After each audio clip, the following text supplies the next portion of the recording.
he'll be back in. And Cam Jones was sick and missed today. Spencer is the only one really to report. Strained his hamstring.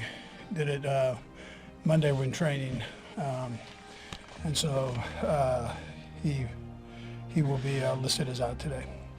Other than that, we sure look forward to challenge of playing the Raiders, a good football team, playing confident football on really both sides of the ball. Now, they've got a couple changes in there. We'll have to adjust to that. But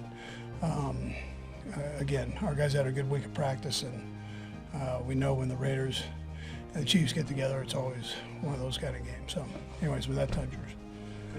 Leo will be back on Friday. Yeah. Okay. Yeah. What's your expectation as far as Isaiah Pacheco and Charles Omenihu being up for this game? I mean, as long as they're okay. I mean, we'll check on it again today. I'm trying to take it day by day. If they're good after today, then we'll play them.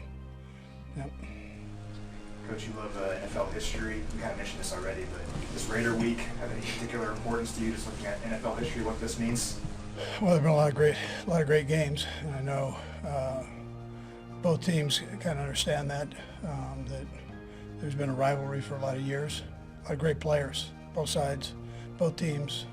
That's really where I tell you the history started back in the AFL with it. So, and both teams had good players, and so they battled each other and violently they battled each other. It was quite again great competition against each other. So. You see anything positive? I mean, I know it's the first week for DJ, but just anything that you noticed from him?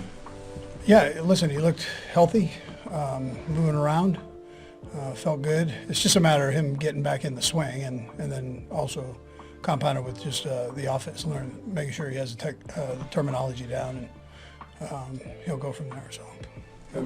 What's a reasonable time frame for him? Yeah, to be ready to play? Yeah, we'll just play it by ear. I told him let's just keep the communication open, and we'll figure it out. That's kind of what we've done with the other guys that have come in, and we'll just keep open communication. He seems like a guy that's shoots you straight, so that's what I'd expect. Coach, you guys have already had to deal with going through kickers this year and a couple years ago when you had Matthew here before. What do you guys like about him, and what are any limitations on how far? I mean, I know he's not Harrison Butker, but yeah, he listen, did a 59-yarder. Yeah, sure. No, I think we all have trust in him from having been around him. So we look forward to welcome him into the mix, and I know guys know him and have made him, I think, feel that way coming back here. So full trust in him, yeah. What sense do you get from the defensive guys? Spags was still a little bit irritated yesterday about the way the game ended last week. What sort of sense do you get from them about how the last couple of weeks have gone defensively for them? Yeah, listen, there have been some real good things, but there are some things that we've got to clean up, and so the guys are taking accountability for that, and coaches, and that's what it's all about. You work through those things and make sure that you can get yourself where you want to be. Yeah. I got a non-football question for you. Yeah.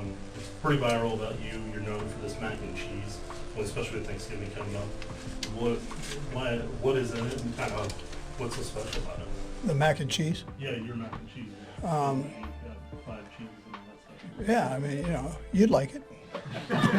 You and I could do some damage on that thing. Huh? It's as long as it tastes good, we eat it, and that one tastes pretty good. Can't give away the secrets, man. You and I might want to open up a restaurant, huh? It is a weird week. You're gonna have a lot of weird weeks. With the Friday game and Thanksgiving. You guys will still do some work tomorrow. The guys get a little Thanksgiving time. How will you guys handle tomorrow, and how much family time will you get yourself? Yeah, there's some unique weeks, but we're making them consistent with what we do, and working around it, making sure the guys get enough recovery time. They always have tomorrow off after the walkthrough, and then before they get to the hotel, so they have time to visit with their families, do what they need to do there. Yeah. Well, last year, cut. Andy, I wanted to ask you about the giving machine, the organization you created for Mike Hall's minor leagues. What does that mean to you and your wife? Yeah, no, I think it's fantastic because it does good for people and all over the world. I mean, it's an amazing thing to look at and watch and see how it's grown throughout the country and then how it's given people a chance to have maybe an easier life that don't have that, always have the flexibility to buy that. Yeah. Matt, obviously, multiple tight ends have been kind of your bread and butter this year. Now losing Peyton, how does that position shake out for you? And I mean, is like Anthony Ferguson a guy that you might need this week? Yeah, no, that would he would be one that we could use in there. Again, he's another one that's coming back to us, so we're familiar with him and kind of what he can do, and obviously a brilliant guy, but and we've worked him in there, so he's been getting some reps. But yes, he's one that we could work with. Yeah. That's one, Stan.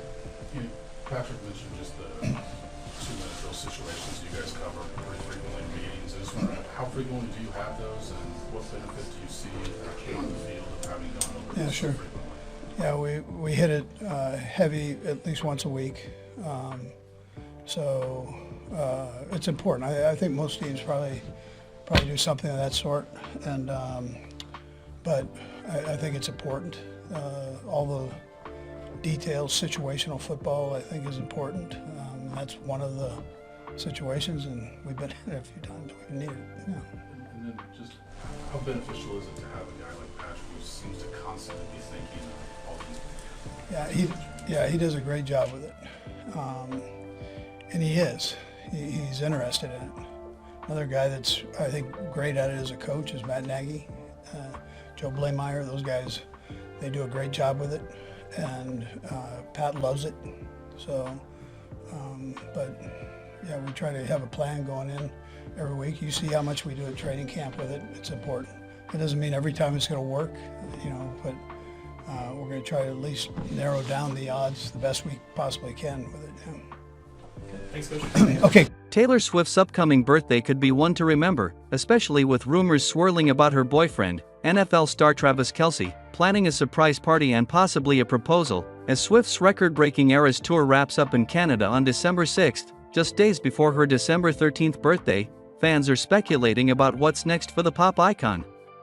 Swift, turning 35 this year, has spent the past year on an unparalleled journey. Starting in March 2023, the Eras Tour has been a worldwide phenomenon, cementing her status as one of the most influential artists of her generation. The final leg of the tour has fans eagerly awaiting what's next for Swift, with many predicting a much-needed break and a potential shift toward focusing on her personal life with Kelce.